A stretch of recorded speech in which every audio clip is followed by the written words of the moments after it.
We ready? Okay, Atlanta News. Hold on, let me do this then. Is this better? You good for?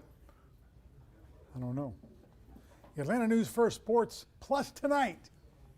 Scott Penniman's our producer. I'm Fred Khalil. We've got lots of topics to get to. Scotty, let's start right away. Let's go. With Bally Sports going bankrupt. So that's, of course, the cable channels that you see. You know, they used to be Fox Sports South, you know, Sports South, Sportsnet South, Sports Midwest, all those separate little cable channels that are all over the country.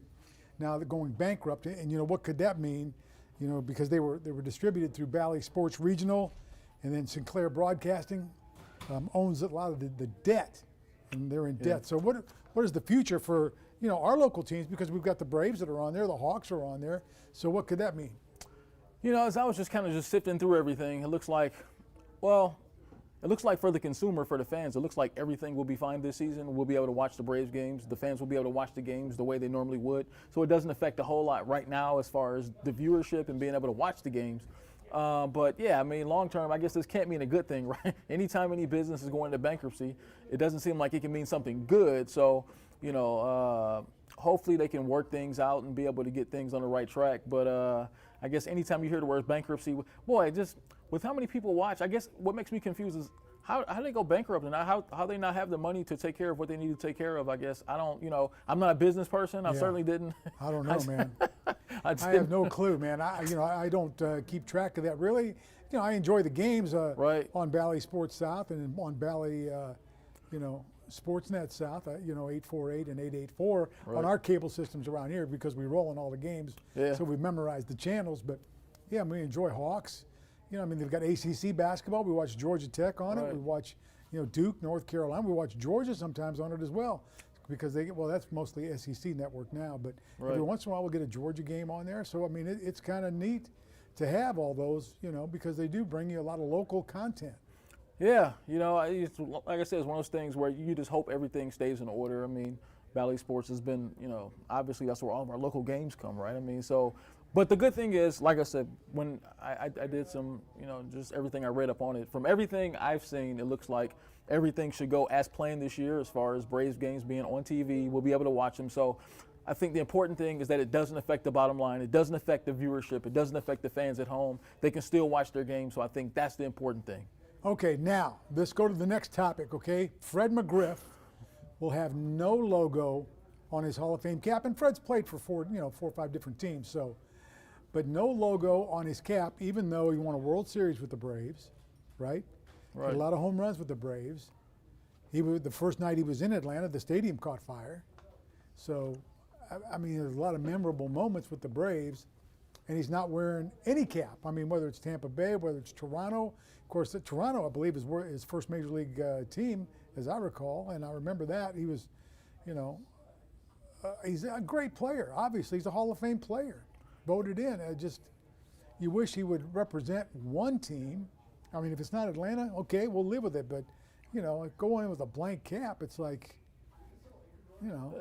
That's kind of crazy to me, right, Fred? I mean, you cover Fred McGriff, so I mean, you have a much better understanding than I do about what kind of person he is, what kind of player he is. Why do you think he would make this decision to not wear? I mean, I don't know.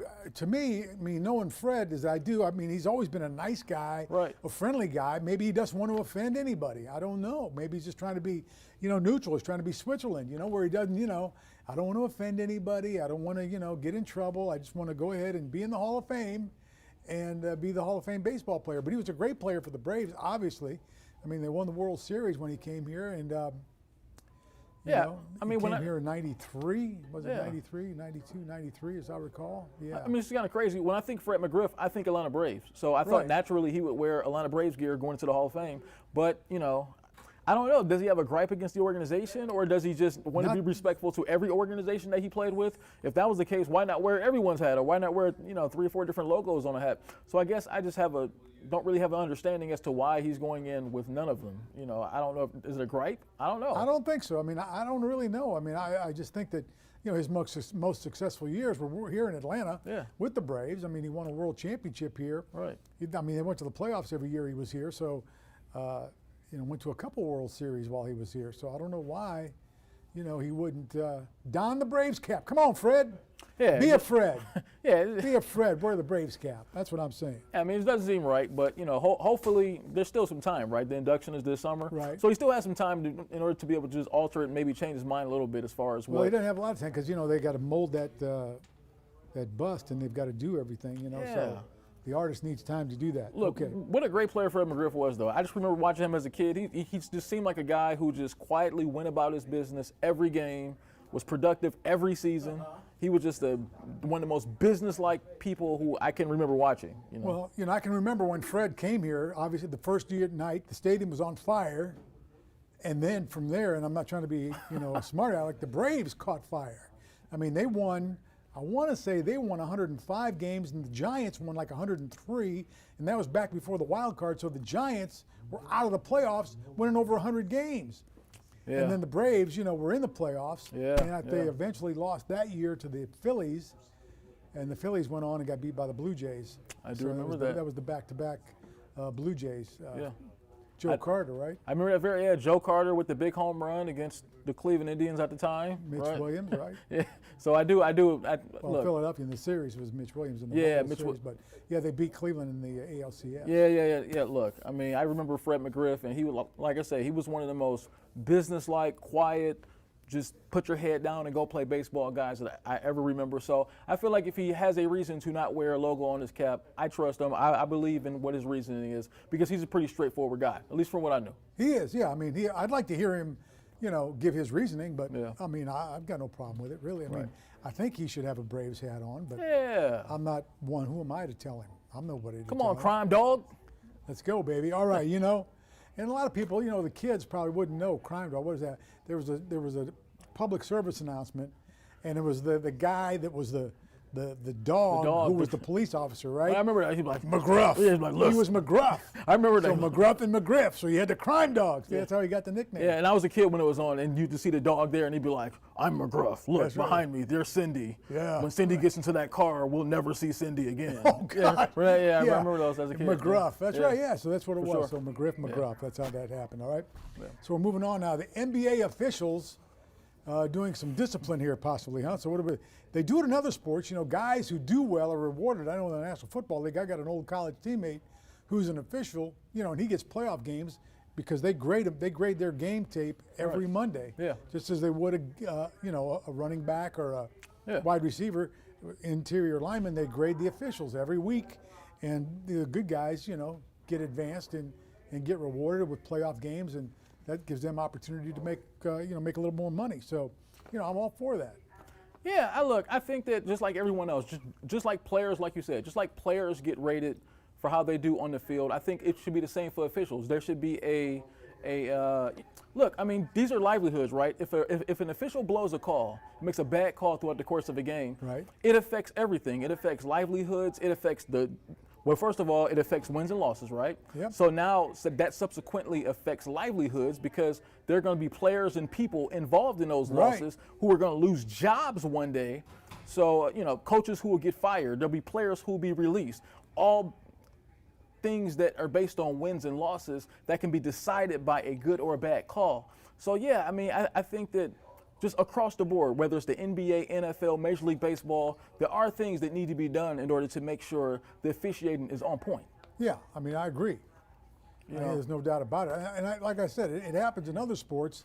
They do that in other sports where they grade these guys every week, and then they're the ones that get the playoff games, and they get the extra work. Right. And they get the exposure, and that's only they do it with umpires too. I mean, they do the same with baseball umpires. I mean, they get graded. The guys in the World Series are the guys who get graded the best usually. Yeah, and let me be clear too. I mean, generally the people who blame officials are the ones who lost, right? I mean, so I think we have become, in a ways, in a society, sort of blaming. We're far more willing than at least when I came up watching sports. Yeah, right. We seem far more willing now to use excuses, use the officials, say it was everything else except for I just didn't play well enough to win the game today, right? Well, so I think people are much more willing to blame officials for the outcome of games, wins and losses. So yeah, I think that level of scrutiny is way higher than it ever used to be. But yeah, you do watch these games week after week, and there are mistakes made with the officiating. Sure. And so I think more needs to be done, or at least the most needs to be done to ensure that these games are officiated the way they need to be. Well, I mean, we're all, we all need a little help every Sure. once in a while. So we all make mistakes. So I'm not, No, I'm not no, opposed no. to, officials, not, making mistakes. Everybody makes mistakes. All right. So let's do this. What do you think about the Atlanta ticket tax? They're going to put a tax on there to help fund public safety, police departments, corrections, and fire departments. Now, there was one. Okay, this would be a very significant boon for our firefighters. Yeah. Just doing some background on fire trucks. 20 years ago, it was about $14 million to replace the fleet of fire trucks. Wow. And in today's money, that's $46 million. Wow. So these, if it would go to that, now if it wouldn't get siphoned off and, laundered somewhere, Right. I'm all for it. I think, I don't know. It depends on how much it is. That's, Yeah. and you're already paying a lot for tickets already. I mean, tickets are expensive because then you've got your ticket fees. Yeah. I mean, could you replace ticket fees with this maybe? Maybe a tax to replace some of the ticket fees, Yeah. I mean, the handling fees that go with it? Anytime you start talking about taxes, it gets kind of tricky, right? Because you're talking about people digging more into their pockets to pay more for tickets and to pay more for everything. But look, it's a good cause. I mean, anytime you're talking about Safety around public the safety arena. workers, safety around the arena, fire, police, yeah, I mean, they deserve to get paid more just for the jobs they have to do in order to keep us all safe. So we understand that part of it. But I think anytime you're talking about taxes, anytime you're talking about making the public pay more to go to games or anything like that, it's tricky. It's tricky. I mean, I don't know who's, look, I mean, if it all goes for good, like you said, if it all goes for good, then it's a good cause. But, I think If it does, like you said, I mean, if it does go for good, if they do the fire trucks, they got to, because fire trucks are more expensive now. I mean, if they need equipment, it's got to be paid for somehow. God, why are fire But- trucks so expensive? I don't know, man. You got to have, Wow. That's a you got to have the lot. hoses, you got to have the water, you got to have all kinds of stuff on there. I'd I say mean, so 46 million. Where they buying their ladders from, man? That's where what they said, man. I mean, I don't know. Do they get their? What kind of water are they using, man? Is that like high class? Hold on now. I don't know about that. I mean, they got to hook into the hydrant. They got all Yeah, I other know. things to do. I don't know how that works. Man, they got the best ladders money could buy, man. 14 to 46 million dollars just for trucks. Wow, where they getting those tires? Wow, man, woo. You got all kinds of stuff on there. So Scott's going to break it down line by line. He's going to go over to the Atlanta Fire Department and break down their costs line by line. Like, buddy, I'll do a little LIFO, FIFO accounting on them and just figure out what the deal is on all they that. must be getting that water from like Fleming's or somewhere, man, to be able to, one of those high class restaurants, man, to be able to. But look, I mean, I'm joking. I'm saying a lot of it in a joking fashion. But look, anything that keeps the public safe, I think is worth it. Yeah, no doubt. Yeah. Good escape, by the way. All right, Stetson Bennett. Will he get drafted by the Baltimore Ravens because of Todd Monken? Well, I mean, it seems like a good fit, right? I mean, I think Stetson's one of those players, he's not going to be a top level prospect. So I think that wherever he goes, he needs to go to a situation where,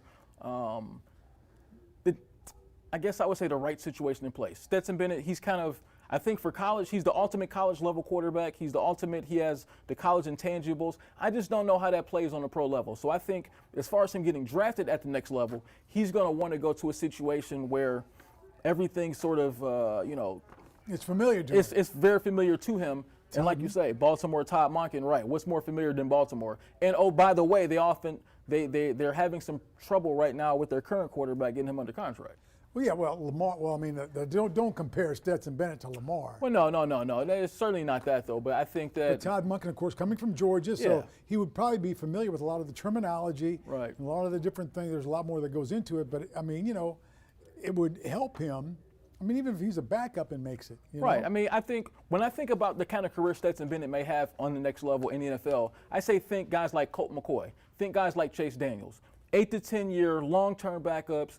He'll be a backup for 10 to 12 years because he's smart, but he's limited, right? He's a smart quarterback. He knows what to do. You could probably put him in the game in a pinch, and he'll be able to carry out a game plan. But he doesn't have the skill set to build anything around, which is probably why he'll go after round 4, between round 4 and round 7. But I think he'll have a long career. I think he'll have a long 10 to 12-year career as a backup. He'll be the kind of guy who will get spot starts in the NFL. He'll probably make $50 to $60 million. So I won't be sad for him. You know what? I knew a guy, Mark Herman, years ago. Mark Yeah. Herman was a guy who came out of Purdue University. Yeah. He was a great quarterback. He was all Big Ten, but he was not a pro quarterback. Right. He held a clipboard, literally held the clipboard for the Colts, for other teams along the league. Yeah. And this is, okay, you're going back 30 some years. Wow. He was making $400,000 a year. Woo. $400,000 a year, just going, yeah, that looks like a good play. Yeah. Yep, call that one. Look, man. Yeah, let's run this now. Yep.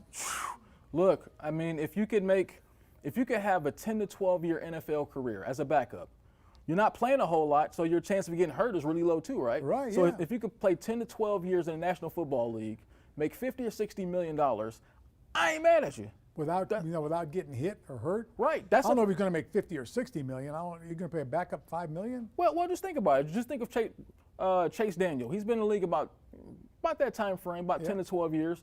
I think he's made something like, I saw a figure where he's made like over $40 million in his career.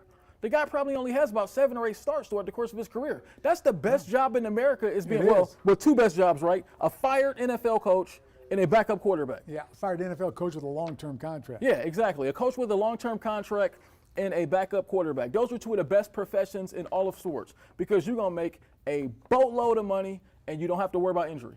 You know who Stetson Bennett reminds me of, if old people will remember this with me, there was a guy that played for the Los Angeles Rams before they moved to St. Louis, the old LA Rams, Dieter Brock. He came out of Canada.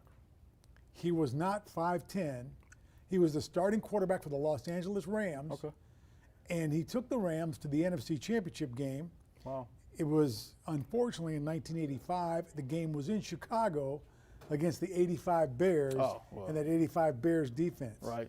And I was there. I was on the sidelines for that game. I'm telling you, they handed off one time on 4th down to Eric Dickerson. I've never seen a guy get hit so hard as Eric Dickerson did on that handoff by Mike Singletary and just stuffed him. And of course, Dieter Brock had nowhere to go, and he's not a tall guy, right? So he couldn't see, a lot of things, and they just crushed him. But he had a good year. He's coaching in Canada now, and he had a long career in the Canadian Football League where he's become a legend. Look, and hey, if that's what Stetson Bennett has to do, that's not a bad thing, right? Yeah, I think, like I say, there's a ton of guys in the NFL with Stetson Bennett's skill set. Stetson Bennett has a good quality skill set.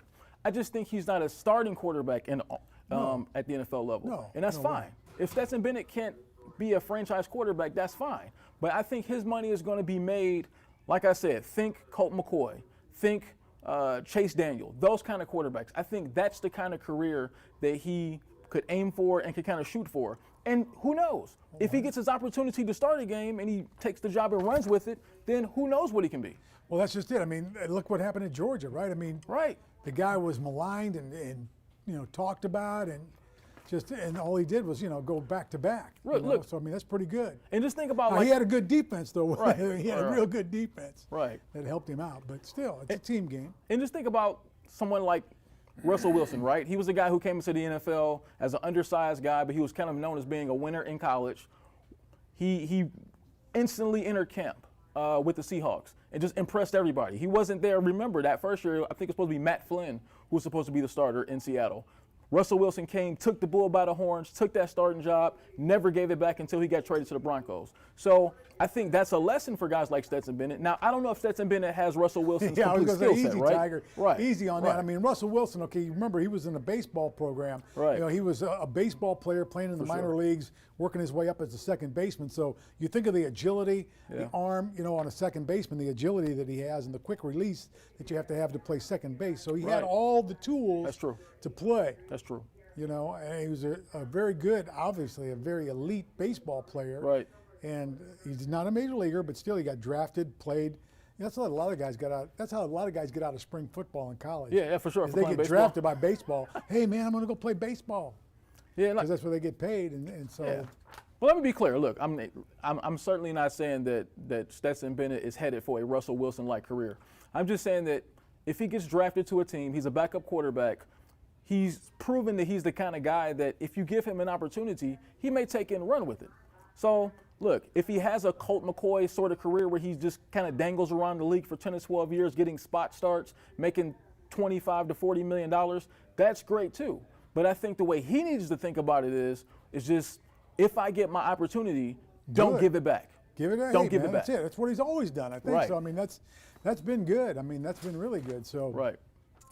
anything else on your mind tonight? What else is on your mind tonight? What else you want to talk about? NBA All-Star Weekend? NBA All-Star Weekend, you know, I was just thinking about that. You know, and every time an The All-Star slam game dunk comes around, competition. I mean, is that going to be anything anymore? the slam dunk competition is so sorry nowadays. It just sucks so bad. Yeah, And you sounding old now. well, I know, but because I remember when it was Michael Jordan. I don't remember that, but I do remember when it was Vince Carter. That was, Well, yeah. like, that's the one I remember the most. I was, Of course. I was kind of just starting. Over. Yeah, I was over. I was Yeah. just starting college when that slam dunk contest was, so I remember how amazing that was. But I think what would make the slam dunk contest better is if they have better players in the slam dunk contest, right? I mean, three or A lot four of of these guys guys. who we've seen in the slam dunk contest, we've never heard of so many of these guys. It's very low quality players, so it makes the contest not interesting. They opt out, because Right. I mean the good guys opt out. They don't want to, land awkwardly. They get Yeah. hurt. Something happens. They don't want to take that chance. Right, So, I get it, and know, I I mean, understand why that's- they don't want to participate. But I just think fan interest would be so high if you could see guys like over the years. We never saw LeBron James in the NBA slam dunk contest. No. If you get elite level players in these contests, someone like Anthony Edwards, who's from around here, right? I mean, yeah. imagine him entering the slam dunk contest. I think if you have elite level players entering the slam dunk contest, it'll be so much more interesting to watch. But when 3 to 4 guys we've never even heard of, or they get limited playing time on the NBA floor, it just makes the contest suck, man. It really does. Whoa, yeah, okay, all right. It stinks. Yeah, so I guess. Anything else? Okay, other than that, okay, we got the NBA. We got anything else? That's it, Fred. It's Friday. Look, we're heading to the home Friday, we're stretch. ready to go. We're ready to It's go. Friday. We're heading to the home stretch, man. We Stay up with us and watch the news at 11 o'clock, will Absolutely, you? absolutely. Since we'll be awake. Spring you might as well training. stay awake, too. Spring training, the Braves are spring training. That's going to be interesting. Emily did a nice story today on Spencer Strider. did. There's a kid that went to Clemson University, Yeah. all right? That dude throws 99, 100 miles an hour, and he's not a big dude. But, man, when he's pumping that gas, it's like, I love. Isn't he going to like the Rick Vaughn number this year, 99? And that was that's kind it, of yeah. discussed. Oh, that's right, yeah, from Major League, yeah. Major League, man. Well, I think Rick Vaughn. I think that part is cool. He seems like kind of a weird, quirky dude anyway, where he's Yeah. kind of, Played at Clemson. Are we getting wrapped up here? All Played right, at we're getting Clemson, but wrapped it's up. great to be here, man. Atlanta News First, Sports Tonight. Scott Penniman, ladies and gentlemen. All right, thanks so much.